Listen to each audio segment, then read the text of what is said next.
지하철역과 지하 통로로 연결된다라고 광고를 했었고, 그 오피스텔에서 에어비앤비 개인 숙박업이 가능하다라고 명시적으로 광고를 했는데 그 모든 것이 허위였던 경우였어요. 다른 방법 가해자를 특정하고 범죄 사실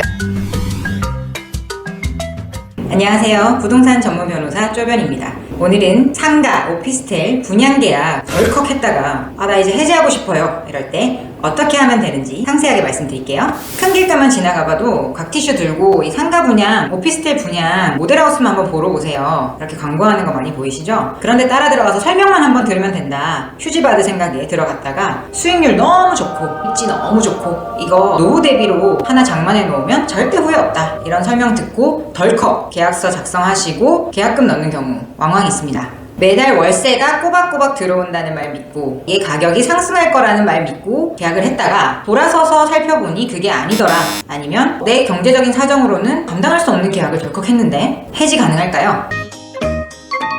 손쉬운 방법은 계약금을 포기하고 계약을 해지하는 방법입니다. 이 방법은 계약금을 내고 중도금을 납입하기 전까지 가능하세요. 그냥 단순 변심에 의해서 계약을 해지한다라고 하면 계약금을 포기하는 게 뭐 대단히 억울하진 않겠지만은 내가 허위 광고에 속았어요. 광고를 믿고 분양 계약을 했는데 알고 보니까 그 목적물에 굉장히 큰 하자가 있더라. 이런 경우에는 계약금을 뜯기는 게 너무 억울한 일이잖아요. 이럴 때는 시행사 또는 매도인의 귀책 사유를 이유로 해서 계약의 해제를 청구하고 그 계약금의 반환을 청구할 수 있습니다. 대표적인 해제 사유로는 입주 시기가 3개월 이상 밀리는 경우, 해당 목적물에 심각한 하자가 있는 경우, 이런 경우들이 있을 수 있는데요. 가장 문제가 되는 게 허위 광고입니다. 판례에 따르면 단순히 시가가 많이 오를 거다 이런 예상치를 듣고 계약을 했다고 해서 그게 사기로 계약 해제가 되지는 않습니다. 중도금, 무이자로 대출 가능합니다 라는 말을 듣고 계약을 했다고 해도 중도금에 대한 대출이 그 약속대로 이루어지지 않는다고 해서 계약 해제 사유는 또 되지 않는다는 판례도 있어요.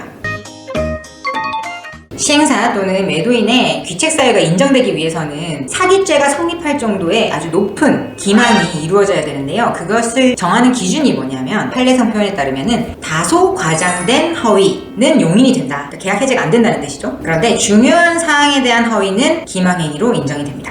법원에서 인정한 기망행위로는 투자금 대비 6%에서 7%의 확정적인 수익이 나온다 라고 설명한 경우, 분양 계약을 담당하는 직원이 이 정도 상가는 무조건 보증금 5천만 원에 월 300만 원 정도의 월세는 나옵니다 라고 설명을 하고 분양 계약을 한 경우 기망행위를 인정한 경우가 있습니다. 그런데 실무상 저희가 이런 허위 광고를 이유로 한 분양계약 해제건을 진행하다 보면 입증이 어려운 경우가 많아요. 대부분의 경우에는 분양계약서 자체에는 수익에 대한 부분을 특정해서 특약으로 적어놓지 않거든요. 좀 찝찝한 계약일 것 같다, 혹은 내가 잘 모르는 계약이다 라고 하면 그 설명을 하는 단계에서부터 녹취를 하시는 게 좋은 방법입니다. 그런데 계약서 쓸 당시에는 녹취를 못했다, 잊어버리고, 그러면 향후에 내가 이러이러한 계약을 했는데 그때 이렇게 설명한 게 맞죠? 라고 하면서 통화하는 내용을 녹음하셔도 증거로서 가치가 있어요. 저희 법무법인에서 진행한 사건 중에 내용 증명 한 통 보내서 계약 해제 바로 이루어진 사건이 있었는데요. 그 사건의 경우에는 해당 오피스텔이 지하철역과 지하 통로로 연결된다라고 광고를 했었고, 그 오피스텔에서 에어비앤비 개인 숙박업이 가능하다라고 명시적으로 광고를 했는데 그 모든 것이 허위였던 경우였어요. 그래서 법무법인 이름으로 이러이러한 부분이 허위였고 당장 계약을 해제해주지 않으면 공정위에 제소하고 구청에 민원 넣고 모든 법적 절차를 진행하겠다라는 내용으로 내용 증명을 보냈더니 바로 협의 의사를 표현해서 계약금과 1차 중도금까지 납입했었는데 그 부분 다 돌려받으시고 계약 해제 무난하게 했었습니다. 제일 좋은 것은 사실 상가나 오피스텔 분양 계약 하실 때 꼼꼼하게 살펴보고 실제로 허위인지 아닌지 다 살펴보고 조금이라도 의심스러우면 계약 안 하시는 게 제일 좋은 방법인데요. 이미 계약을 하셨다, 그런데 이게 너무 의심스러워서 계약을 해제하길 원한다고 하면 하루라도 빨리 움직이셔야 됩니다. 법률 자문 받으시고 관련된 법적 절차 바로 진행하셔서 최대한 여러분의 돈을 지킬 수 있도록 진행하시기 바랍니다.